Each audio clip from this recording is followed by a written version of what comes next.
Hi, everybody, and welcome to Being Bipolar. This is the Big Doobie Snacks coming at you. Today's topic is going to be about Yellowstone. Now, the program Yellowstone is going, if not already, iconic. Okay. Um, you're going 4 seasons in, and you've got some great characters. Now, throughout this, there's going to be spoilers, and I'm also going to be talking about the characters and not the actors. I don't know very well the name of the actors, but the characters very much so. And there's also the topic of right next to the ranch is the national park Yellowstone. And you can't really describe in detail the beauty of Yellowstone. You just have to see it. The fact that it's a super volcano, yeah. And at my generation and younger, if you ever watched the movie 2012, yeah, Yellowstone. It's beautiful. Yeah. Anyway, at the show, there's going to be spoilers because I have to go into detail on quite a bit of things that occur during the show that have mental issues all over. So, if you're a big fan of Yellowstone, I'm going to pick it apart a little bit. If you disagree, let me know. If you agree, let me know. Just let me know. Okay. Now, Kevin Costner, a legend. He's one of the big badasses that I grew up watching. So, then we've got uh, all these movies that I grew up on with Kevin Costner being the lead, and he has so much range. And now that he's at the point in his acting career, he can pick and choose whatever he wants to do. And he went full bore on the production of this show, and I have to give him props because the cinematography of the show itself, I escape in it. Whenever I put Yellowstone on, I immediately transform into somebody riding on a horse through all that beautiful countryside.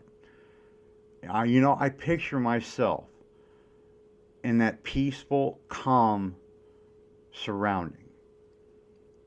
And watching this, they made the cowboy slash rancher more American iconic than a lot of people realize. If we could, get back to that way of thinking, it might help. It's something you have to watch. But like I said, when I watch, the first thing I do is I put myself in that area. Then I go and get into the characters. The first episode of the first season gets you right into it. I mean, when the accident occurs and things happen, you start seeing how these characters are going to be developing within the first episode. You've got John Dutton, the big badass rancher of Yellowstone. And he's got some messed up kids, man, I tell you. But, it's good for TV. Mental issues within the family structure is, I guess, a target for a lot of great shows. I mean, you think about it, some of these, like the Sons of Anarchy. Wow, there's a family structure I'd like to get into. Or I don't know, like Yellowstone here. You have the son Jamie, who had been basically formed into and structured into being a politician to take care of the ranch. Then you've got the daughter. Now, I love Beth. Beth rocks. And the actress that is playing Beth, she had been on a previous show, Britannica, I believe it's called, or something, where she plays Boudica, I believe. And it's a pretty good character. So, a decent show, but a big, big jump Yellowstone is. So, but the daughter is, I'll just say, very domineering, destructive, but yet if she cares about something, she will destroy everything to protect it. That, not mama bear, but like lioness. A very, very powerful female presence in the show. And it resonates with all the other female characters that have a bonding moment with her. And she develops through the seasons as becoming a very loving, powerful individual that can take care of anything and making anything possible. That to me is what more women need to see. Not, I'm not going to get into it, but then you've got the youngest son, Casey. Casey is all screwed up in the head. He's got the PTSD coming from his military. He's got some issues with daddy. He's got some issues with the family name. And, you know, he married a beautiful American Indian. I hate labeling anything like that. Just to be PC. But the Indians, the American Indians that are on the reservations there, they do a really great job representing some of the nations. And the characters are very easy to follow. Even though, you know, the first season he's a bad guy and he wants to do this and that and this and that. They develop a kinship as being honorable enemies. And that's something that a lot of people, or in a lot of countries, a lot of individuals with power have lost sight of. There is honor in war. There is honor when it comes to how you discipline or how you defend. There is honor to show your enemy that makes way for peace. I mean, that's common knowledge for anyone who understands war. But then you got your warmongers who just don't care. They want to spread whatever it is. My penis is bigger than yours. Woohoo! Yeah. That's another reason why I would love to have a female president. Thank you. There's no measuring when it comes to that. She'll cut it off. I'm not going to lie, I voted for Hillary. I wanted her bad. And not in a sexual way. Aw, damn, squirrel. Okay, let's get back to the show. Now, Jamie is the lawyer. Oldest. You got Beth, corporate Mongol destroyer, rich investing woman. Wow. Then you've got Casey, who's married. Now, Casey's got a beautiful wife, okay? But the son Man, Tate has some real bad issues going on. Okay, and he goes through a lot during the first season to explain these issues. But there's two ways of handling it, and throughout his process of dealing with things, they use a technique that I love. They used Mother Nature. They took them out, camped out, or herding the cattle, being a cowboy, underneath the stars, eating out of the pot right off the fire, having biscuits, talking to people, sitting around, enjoying life. No phones able to reach you.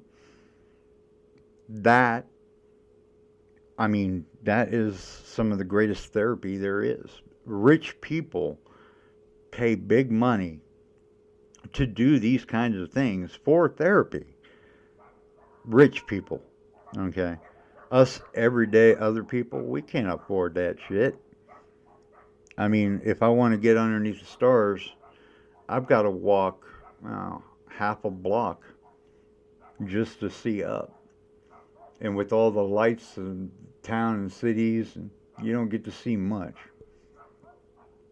But out there, when they showed the nighttime scenes where they're out just walking or protecting the herd from wolves, you see the beauty of the nighttime. And that's something I love about this show, is that they don't take away from the beauty of the background. It's enhanced in some way that they do it. Even the helicopter shots coming in, it's beautiful because you have such a view of everything. It's just you stay silent, you take it in. And after you smoke up a little bit and you turn it back on and you see the background and you put yourself into that moment where you're surrounded by nothing but peace and quiet. It's just God's way of giving us that hope. There's something out there that, hey, I created something beautiful. Come and enjoy it. But the show does such a great job with the actual cinematography and the photographing of everything. But my biggest love of the show has got to be Rip. Rip is the ranch badass. Okay, Rip to me is what the show is all about. He goes out every morning, does his thing. It doesn't matter if it's cleaning the stalls, getting the horses prepped for a morning run. He does the cowboy ranch lead thing. He leads by example. He knows that ranch in and out. He lives it. It's his life. And Rip is one of the legends of America, a standard. This is what America should be like. Okay? Rip's character, throughout everything he does it for one reason: for the ranch. Now, I might be a little bit crazy in my thinking because I am bipolar, and it does come up into my head, like, for instance, if America was like Rip, his character in the show, Putin would not be alive. Russia would have a better understanding of how much America is a bad ass. Okay? We would have no issues taking care of the trash and helping those that needed the help, teaching those how to help themselves instead of worrying about the little bullshit things that can be easily taken care of. But no, politics get in the way. But if we were like Rip, no, there ain't no politics. There ain't no red tape. If the dumb son of a bitch is going to stand in front of you and pull some stupid shit, you come back at him tenfold. Okay? That's just, that, yeah, respecting and loving the cowboy way, man. Okay? Rip is all that. So, back to the show. The show, to me, is as the seasons progress and as the characters get older and wiser and bigger and better enemies coming around, because they do come around. Everyone wants a piece of Yellowstone. You're going from casinos to airports. It's just, it gets bad. And the enemies get even worse. And the funny thing is the enemies in the second season remind me so much of the Koch brothers. If you don't know who they are the brothers that are supposedly richer than anybody. Yeah, well, that's fine and dandy. They can have their thing, but I think that was a representation, a little slap at them. But you realize who your actual allies are throughout the season too. You've got government officials that come in and out, changing things up. You've got family members that get news that they're not a part of the family, and the structure of the script they use on this one. Wow. But hold on one second. I need to get something going here. Well, I'm back. I had to go put out some burning trees. Anyway, Rip. Now, the guy, the character, the actual actor, Cole Hauser. Now, I hope I'm pronouncing that right, but he has been in quite a few movies and shows. I recognized him as soon as I saw him in the first episode. He's gotten, I mean, beefier. He looks like a good, strong ranch hand. But throughout all of these movies he's been doing, I mean, pretty good. I liked quite a few of them. So, anyways, we're going to also be getting into throughout the whole show is the commissioner. You know, Rainwater for Broken Rock. He's pretty cool too. I like him. He's got some wisdom, and throughout the whole, I'd say the whole show, he represents the nations quite well. They show quite a few of the, I would say, the dances, the rituals, the like the smoking tents, and it's just beautiful to watch and to learn. And while I was watching these, I would Google, I Google a couple of things about the Indian nations and reservations, and come to find out that my Aunt Carol, who had passed away, she lived on the Apache reservations in Arizona, and she worked for the reservations in the state to help them and counsel them and everything, and that's pretty cool. All right, all right. That gave me a lot of respect for her. So there is a family member I have out there that actually, did something because my generation family members are doing everything. Yeah. Anyways, the nations are very well represented. Even Casey's wife, she does a great job teaching, helping, spreading the word, trying to teach the students all about the nations and how they should be living and why they shouldn't be living the way they are now. Nobody should.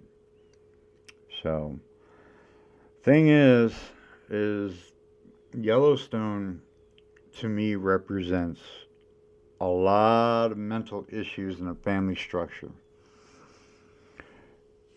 And a lot of them have to do with the father figure because of his power and the way he developed his power, and they got to see how he did it and how he protected, and they learned that. But also, it's quite traumatizing to each child. And then you have the loss of the mother and the way she died and the blame that was given. And the more you get into the family, the more you find out Jamie and Beth's relationship and how that is a crucial part of the whole family. Because once that news comes out, all hell breaks loose. And then you got Casey's war, his the Afghan war he worked and served in and suffered a lot there. Special ops, he had to do a lot. Then you got Rip, who was taken as a kid by John Dutton and given a life, and he basically was, sculptured into this big badass. So there's so many different dynamics of mental issues in this. And then you find out Jamie has all kinds of other things going on. So when you see the main characters mixing in with the supporting cast, especially in the bunkhouse, there's a whole lot that goes on in the bunkhouse. And my favorite, other than Rip, is Jimmy. Jimmy is, to me, pretty much messed up, but becomes one of the greatest men in that show. And the reason why I say that is because he develops in such a harsh way. He changes his life in so many different directions. I mean, he follows a roadmap that goes like a Palinko machine or pachinko machine, but he comes out solid.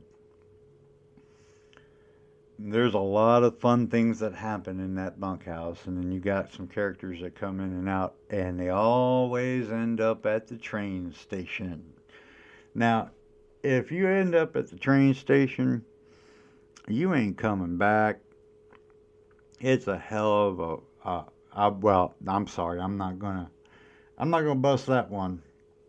No, you're just gonna have to find out. All in all, this show has a lot to give.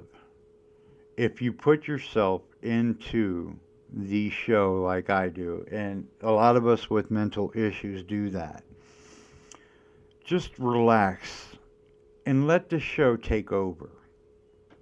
I promise you, it'll be up and down, but it won't be with anxiety. It'll be with surprise and with pride because you become a part of the show. You end up having a relationship, a friendship with some of these characters if you watch it with in-depth vision of wanting to be a part of that world. I know that sounds weird, but I know there are thousands upon thousands of individuals out there that watch television programs just to escape into them and get away from reality. One of the main reasons why people watch TV.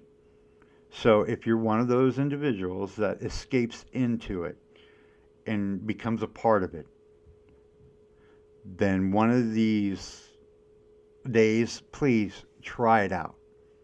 Just give it a couple of episodes in the first. I promise you, it, if you don't like it, then it won't get any better for you. Okay? So it's me, Doobie Snacks is peace out. Being bipolar. Love you all. Take care. All right. Bye.